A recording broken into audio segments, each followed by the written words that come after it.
Details చూస్తే Visakha central జైల్లో drugs కలకలం రేపాయి. గుట్టు చప్పుడు కాకుండా డ్రగ్స్ గంజాయి సరఫరా చేస్తున్న నిందితుడిని పోలీసులు పట్టుకున్నారు. డ్రగ్స్ ను బాల్స్ లాగా చుట్టి గోడపై నుంచి విసురుతూ కస్టమర్లకి సరఫరా చేస్తూ ఉండగా ఎల్లాజీ అనే వ్యక్తిని పోలీసులు అరెస్ట్ చేశారు. నిందితుడి నుంచి సిగరెట్లు, బీడీలు, డైలీ ప్యాకెట్లలో గంజాయి, 20 నైట్రోజన్ టాబ్లెట్స్ స్వాధీనం చేసుకున్నారు. అనంతరం ఎల్లాజీని అరెస్ట్ చేసి రిమాండ్కి తరలించారు.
విశాఖ సెంట్రల్ జైల్లో డ్రగ్స్ కలకలం రేపాయి. గుట్టు చప్పుడు కాకుండా డ్రగ్స్ గంజాయి సరఫరా చేస్తున్న నిందితుడిని పోలీసులు ఎట్టకేలకు పట్టుకున్నారు. డ్రగ్స్ ని బాల్స్ లాగా చుట్టి గోడపై నుంచి విసురుతూ కస్టమర్లకి సరఫరా చేస్తూ ఉండగా ఎల్లాజీ అనే వ్యక్తిని పోలీసులు అరెస్ట్ చేశారు. నిందితుడి నుంచి సిగరెట్లు, బీడీలు, డైలీ ప్యాకెట్లలో గంజాయి, 20 నైట్రోజన్ టాబ్లెట్స్ ను స్వాధీనం చేసుకున్నారు. అనంతరం ఎల్లాజీని అరెస్ట్ చేసి రిమాండ్కు తరలించారు. ఇక ఇదే అంశానికి సంబంధించి మరింత సమాచారాన్ని మా ప్రతినిధి రాము అందిస్తారు. రాము, చెప్పండి. జమీమా విశాఖ సెంట్రల్ జైల్లో డ్రగ్స్ కలకలం రేపింది.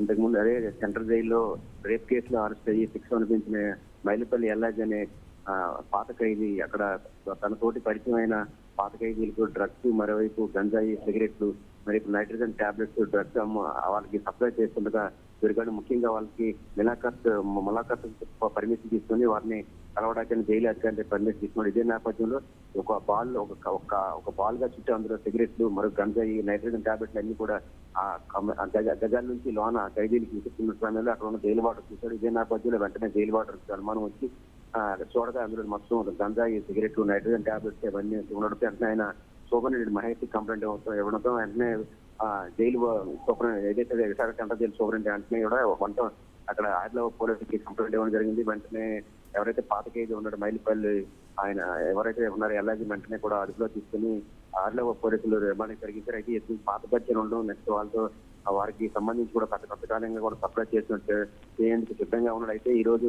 రెడ్ హ్యాండెడ్ గా దొరికిపోవడంతో సెంట్రల్ జైలు అధికారులు పోలీసులు చెప్పడం జరిగింది. ఇతనిపై గతంలో ఉన్న ఏ రకమైన కేసులు ఉన్నాయంటే దానికి సంబంధించి కూడా పోలీసులు ఆరా చేస్తున్నారు. ఎందుకంటే ఇంతకుముందు ఆయన రేప్ కేసులో సెంట్రల్ జైలుకి వచ్చాడు. ఏమైనా ఇక్కడ కాకుండా ఇంకెక్కడైనా బయట ఏమైనా డ్రగ్స్ సప్లై చేస్తున్నాడు దానికి సంబంధించి కూడా ఆదిలాబాద్ పోలీసులు అయితే పూర్తిగా దర్యాప్తు చేస్తున్నట్టుగా తెలుస్తుంది.